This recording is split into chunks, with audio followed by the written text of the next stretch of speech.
ಜಿಲ್ಲೆಯಲ್ಲಿ 40,000ಕ್ಕೂ ಹೆಚ್ಚು ಸರ್ಕಾರಿ ಶಾಲೆಗಳನ್ನ ಮುಚ್ಚೋದಕ್ಕೆ ಮುಂದಾಗಿದೆ.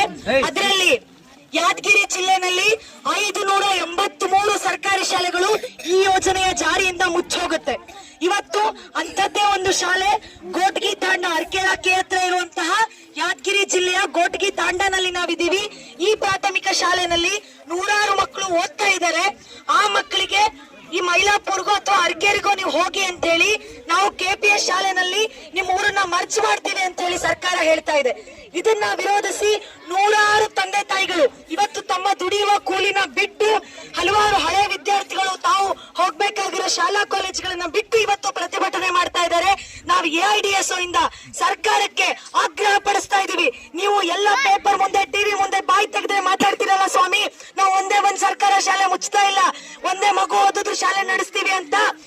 ಅದೇ ಸತ್ಯ ಆದ್ರೆ KPS ಮ್ಯಾಗ್ನೆಟ್ ಶಾಲೆಗಳನ್ನ ನೀವೇನ್ ತರ್ತಾ ಇದ್ದೀರಾ?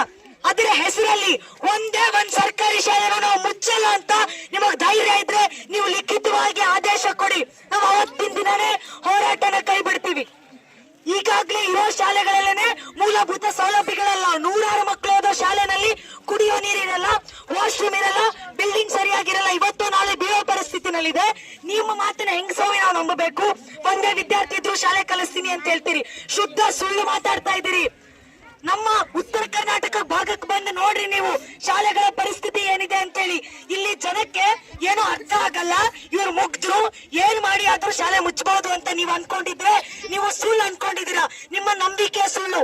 ಈ ಜನಕ್ಕೆ ಗೊತ್ತು, ಅವರು ದುಡ್ದಿರೋ, ಶ್ರಮ ಪಟ್ಟಿರೋ, ರಕ್ತ ಬೆವರು ಸುರಿಸಿ ಅವರೇ ದಾನ ಕೊಟ್ಟಿರೋ ಸರ್ಕಾರಿ ಶಾಲೆನ ನೀವ್ ಯಾರೋ ಬಂದು ದೊಡ್ಡ ಶ್ರೀಮಂತರ ಆಸೆಗಳಿಗೋಸ್ಕರ ಸರ್ಕಾರಿ ಶಾಲೆ ಮುಚ್ತೀನಿ ಅಂದ್ರೆ ಈ ಜನ ಒಪ್ಪಲ್ಲ. ಈ ಸರ್ಕಾರಿ ಶಾಲೆ ಉಳಿಸೋದಕ್ಕೆ ನಾವು ಜೀವ ಕೊಡ್ತೀವಿ ಹೊರತು ನಮ್ಮ ಶಾಲೆ ಮುಚ್ಚಕ್ ಬಿಡಲ್ಲ ಅಂತ ಹೋರಾಟಗಳನ್ನ ಕಟ್ತಾ ಇದ್ದಾರೆ. ನಾವು ಕೂಡ ಇಡೀ ಗ್ರಾಮಸ್ಥರು ಜನಗಳ ಜೊತೆಗೆ ಇದೀವಿ. AIDSO ವಿದ್ಯಾರ್ಥಿ ಸಂಘಟನೆಯಿಂದ ಎಲ್ಲಿಯವರೆಗೂ ಸರ್ಕಾರ KPS ಮ್ಯಾಗ್ನೆಟ್ ಯೋಜನೆ ಕೈ ಬಿಡಲು ಅಲ್ಲಿಯವರೆಗೂ ಇಡೀ ಕರ್ನಾಟಕದಾದ್ಯಂತ ಹಳ್ಳಿ ಹಳ್ಳಿಗೂ ಗಲ್ಲಿ ಗಲ್ಲಿಗೂ ಮೂಲೆ ಮೂಲೆಗೂ ಹೋಗಿ ಹೋರಾಟಗಳನ್ನ ಹಿಂಗೆ ಗಟ್ಟಿಯಾಗಿ ಸರ್ಕಾರದ ವಿರುದ್ಧ ಬೆಳೆಸ್ತೀವಿ ಅಂತ ಈ ಮೂಲಕ ಹೇಳ್ತಾ ನನ್ನ ಮಾತನ್ನ ಮುಗಿಸ್ತೀನಿ.